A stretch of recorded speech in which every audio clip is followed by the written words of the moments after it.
Welcome back. Now let's have a look at what a chord really is, and then let's see how to use them. What is a chord?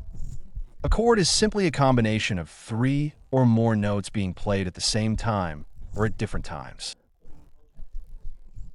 Sometimes you don't even have to play all of the notes, but the rule is that when you play a note that is not in the chord, it is no longer that chord. This sounds very abstract, so let's have a little look at the piano and play our first chord. The C major chord, and it's this chord right here. It's a C major chord. Now, as I told you before, we have a root. In this case, that's the C. C major chord consists out of 3 notes, C, E, and G.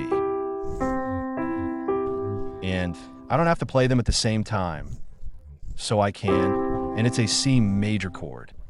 But I could also play them one at a time. I could also mix them up, and it's still a C major chord. Rules of a major chord. What you have to keep in mind is that for a major chord, there are a couple of rules. The first rule is that we got 3 notes in the chord, no less, no more. The second rule is that there's a certain distance between the notes, and that distance is 4 steps and then 3 steps. Now, you have to always keep in mind that you have to start at the root, counting the steps. So let's have a look at the piano again. We have our root right here, the C. We're going to take 4 steps. 1, 2, 3, 4. Play that note. So now we have C and E. And now we're going to take 1, 2, 3 steps. And we end up on a C major chord. Now we can do this for any note. F sharp. We take 1, 2, 3, 4 steps. 1, 2, 3, and we end up on our F sharp major chord. Naming chords. So how do we call these chords? We basically put the root right here, and then we have the name of the chord. Okay, so this you can put in any note you want. E flat major chord, F sharp major chord, D major chord, using the pattern on any root. Now, as soon as you have that root, you're going to apply this pattern. So if you have a D major chord, you better start on D, and then you count 4 steps up and another 3 steps up. When we play the chord like this, let's take the D as example. D, 1, 2, 3, 4. 1, 2, 3. Right here, D major. Root position. When we play this chord with the root of the chord on the bottom, on the left of the piano, we call this a root position chord because the chord is being played in a position with a root on the bottom. So we can simply use that technique to count out the notes. Chord inversions. Now, every major chord has 3 different ways of being played in the basses, and then there's more ways later on. So let's have a look at these different ways. I want to take the example of the C major chord.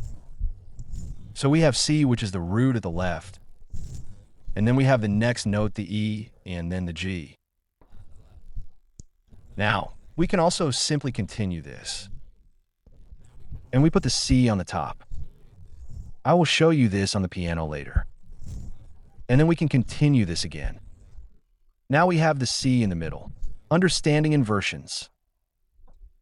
Now if I would continue this again, we have a different one yet again, but it is actually the same as the root position. C, E, G, C, E, G. So this one doesn't count. We have a very simple way of talking about these chords. Root position chord. This, putting the C on the end, we call this the first inversion. So when talking about inversions, we actually talk about putting a chord in a different order. And then when we do this again, what do you think that's called? We did it for the second time, so now it's the second inversion. Practicing inversions on piano. Let's put this into practice on piano. We're going to start with the root position chord of C. We start on C, and then we get E and G on top. Now, If we apply this, what we have to do is we release the C and we actually put on top. So now you hear that C a little bit better than when it's being played right here. Because it's on the top, it's a bit more bright, a bit more pumping. So now we're in a first inversion, but it's still a C major chord because it has the C, the E, and the G in the chord. And that's the most important rule. Releasing the E, putting that on top, we still have C major, but it's in the second inversion. Important concept. What is important to understand both when you're trying to play a chord as well as when you're trying to recognize a chord is that as soon as you move into these inversions, the rule of 4 steps and 3 steps dissipates. Because look, I start here now, 1, 2, 3, 4, 5, and then 1, 2, 3, 4. So that doesn't work anymore, okay. So always keep that in mind. Wrapping the cycle. If I want to continue with this, I release the G and I put on the top, and I'm back to root position. Okay, root, first, second root.